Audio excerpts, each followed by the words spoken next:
Moja kati ya ngoma ambayo imetarajiwa sana na wafuasi ama pia mashabiki wa burudani ama wa nyimbo ni ngoma ya finali ya Bien na Alikiba ambayo inatarajiwa kutoka tarehe 23 mwezi huu.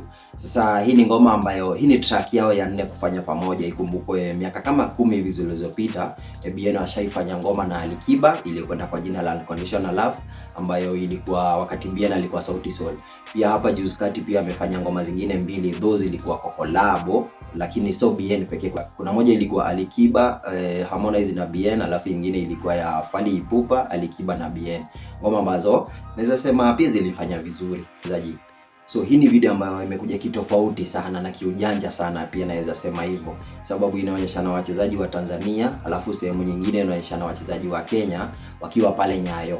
So baadaye video inaishia ni kama pale kwa scoreboard inasoma 1-1 ambayo ni sare ya 1-1. Alafu video inaishia hapo. So hii ni video ambayo pia tunatarajia ikuwe pia imeshutiwa kiujanja sana, ikikumbukwa kwamba pia Bien so mara ya kwanza kufanya ngoma na wasanii wa Tanzania wakubwa.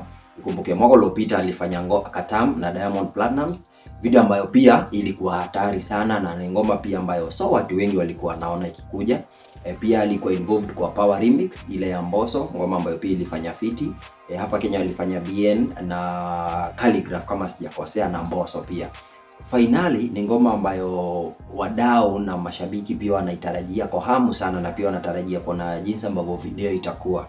Ikumbukwe Bien baada ya kutoka pale kwenye lile kundi la Sauti Sol amekuwa akifanya ngoma mzuri sana. So kwa collab pia sio kama kwa solo project, amekuwa akifanya vizuri sana. Ikumbukwe sasa hii Bien ameshatoa EP moja na album moja. Kuna Alusa Why You Topless na All My Enemies Are Suffering.